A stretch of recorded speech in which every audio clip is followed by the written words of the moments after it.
जिजाऊ छत्रपती शिवाजी महाराजांचा दैदिप्यमान इतिहास जगाला ज्ञात आहे. गेल्या 300 वर्षात जगातील प्रमुख योद्ध्यांचे आदर्शस्थान म्हणजे शिवराय. जगाला लोकशाही प्रधान राज्यव्यवस्था देणारे शिवराय. समाजकारण, अर्थकारण, धर्मकारण, राजकारण, न्यायव्यवस्था, शिक्षण व्यवस्था, भाषा असे एकही क्षेत्र नाही की जिथे शिवरायांच्या कार्याचा ठसा नाही.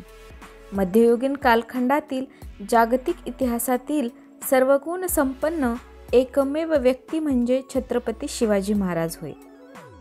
पण या व्यक्तीला हे जागतिक अढळ स्थान प्राप्त करून देणाऱ्या त्यांच्या माता व मानवतावादी आदर्श जिजामाता यांच्याबद्दल आम्हास जास्त माहिती नाही. शिवबास जन्म देण्यापासून ते त्यांना छत्रपती पदापर्यंत पोहोचवणारी व्यक्ती म्हणजे शिवमाता, राजमाता, राष्ट्रमाता जिजाऊ. जिजामातेच्या निर्धाराचे सत्यचरित्र म्हणजे शिवचरित्र.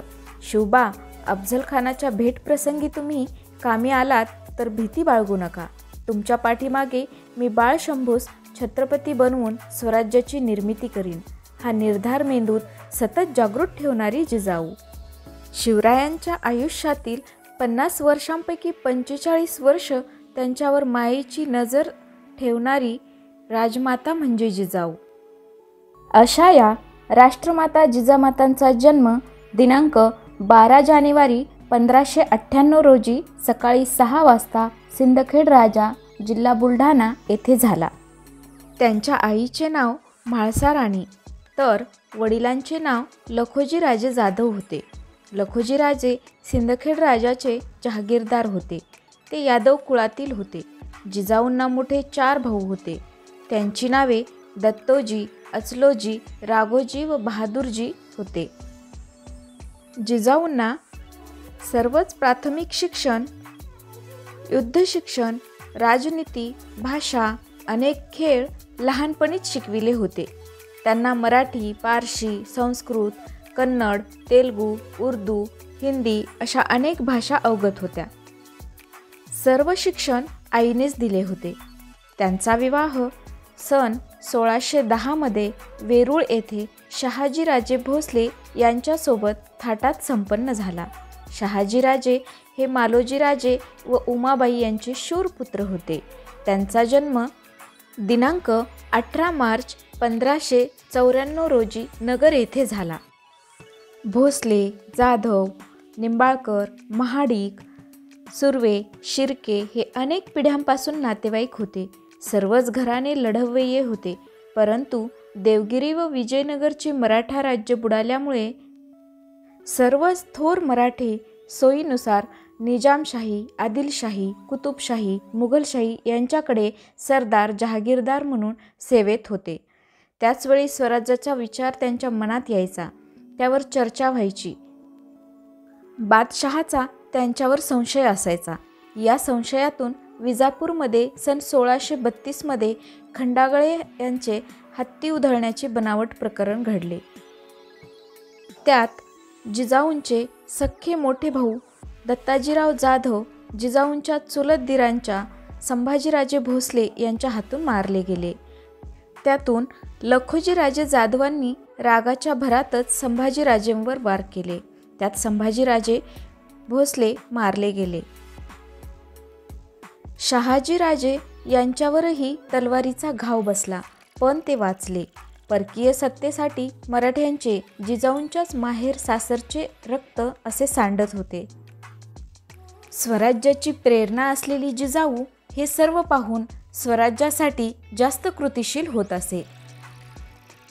यादवांचा इतिहास व भोसल्यांचा इतिहास एकमेकांच्या रक्ताने लिहिला न जाता दोघांच्या रक्ताने मराठ्यांच्या स्वराज्याचा इतिहास निर्माण व्हावा.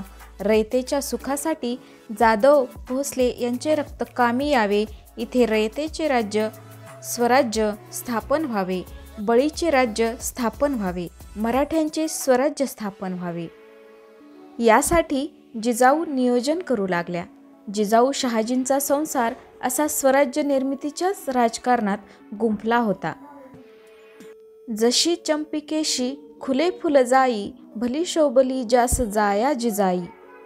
जिचे कीर्तीचा चंबू जंबूद्वीपाला, करी सावली माऊली मुलाला. एखादा मोठा बगीचा फुललेल्या जाईच्या फुलाच्या ताटव्याने खुलून जातो, त्याचप्रमाणे जिजाऊंच्या रूपाने शहाजीराजांचे जीवन सुशोभित झाले होते.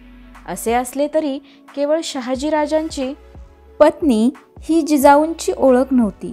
जिजाऊंच्या वैयक्तिक कार्याचा, कर्तृत्वाचा, व्यक्तिमत्वाचा गौरव सर्व दूरपर्यंत व सर्व देशांमध्ये आदराने होत असे.